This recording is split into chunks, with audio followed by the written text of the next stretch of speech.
The stage is set for Trinity's 99th annual Christmas pageant this afternoon. A week from today is both for Advent and Christmas Eve.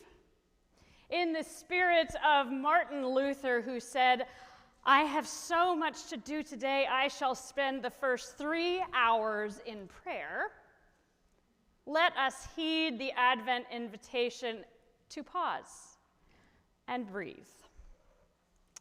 Yale researcher Emma Sapala shared recently a breathing exercise with clergy in Berkeley's Leaders Way program. And this sky breathing technique is one of many breathing techniques with which many here may be familiar. In this technique, one inhales to the count of 4, holds to the count of 4, and then exhales to the count of 8. I invite the congregation to join me in trying this. I'm going to use my fingers so I can actually breathe with you. 1.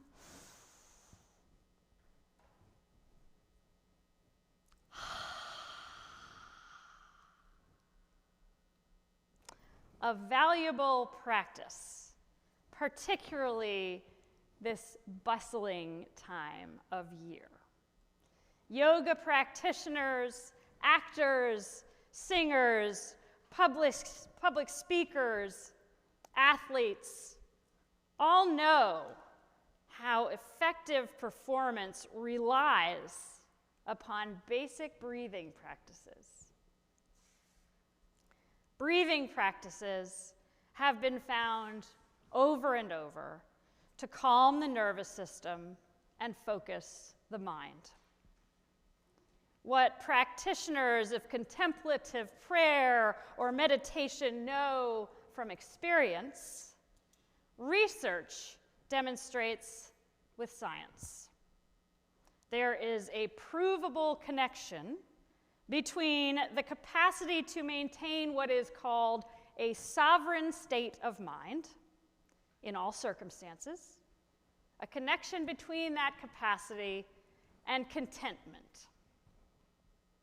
Happy people demonstrate a level of self-awareness and self-mastery where chosen responses replace reactivity. As one wise and experienced scientist said, there is a space between stimulus and response. In that space lies our freedom and our power to choose our response. Breathing gives the mind a moment to calibrate and respond appropriately. Focused breathing helps people navigate the most intense of circumstances. Now, Dr. Sapala, after introducing this technique to a bunch of clergy, shared a story of a soldier who had been trained in the sky breathing technique. When his Humvee hit an IED in Afghanistan, his breathing practice enabled him to call out commands, tourniquet both of his legs, and elevate them before passing out. That soldier's breathing practice saved lives, including his own. In his book, Into the Magic Shop, neurosurgeon James Doty describes how breathing and calming practices gave him the capacity to save lives by steadying his hands and focusing his mind while performing brain surgery. Practicing preparation saves lives. And breathing is the most basic of preparation. It is obviously essential to our existence, right? We have to breathe to live. It's also essential at levels we can't necessarily see, at the cellular and neurological level. Breathing practices calm the nervous system and clear the thinking, and may be the most critical preparation work anyone can do. Intentional breath work facilitates attentive presence. There's a beautiful reciprocity to attentive presence, isn't there? Calm presence enables the one present to be open to the divine presence. Calm presence alters the space it inhabits. Calm presence brings others into more attentive postures. Every moment presents an opportunity to be present to God, to receive God's abiding presence, and to encounter God in one another. And that is both Isaiah and John the Baptist's message. Prepare for the Lord. Today's gospel comes from the poetic prologue to the Gospel of John. The passage we read this morning follows the first 5 familiar lines, which begin, "In the beginning was the Word, and the Word was with God, and the Word was God." And the last line before the passage we hear this morning is, "The light shines in the darkness, and the darkness has not overcome it." Into this cosmic creation poetry enters John the Baptist, a man sent from God who knew he was not the light shining in the darkness that cannot be overcome. He came to bear witness to that light coming into the world. Anxious emissaries of dominant religious authorities approach, asking urgent questions about John's identity and purpose. Are you Elijah? No. One of the prophets? No. The Messiah? No. John echoes Isaiah, a voice crying out in the wilderness, "Prepare for the Lord." John the Baptist, steadfast, certain in identity and purpose, prepares the world to meet the Lord, the light which illumines everything. Prepare. Be aware of God's presence. During a week in which we observe the 11th anniversary of the Sandy Hook tragedy, and pray for an end to senseless horror in the Holy Land, in the Ukraine, right here at home.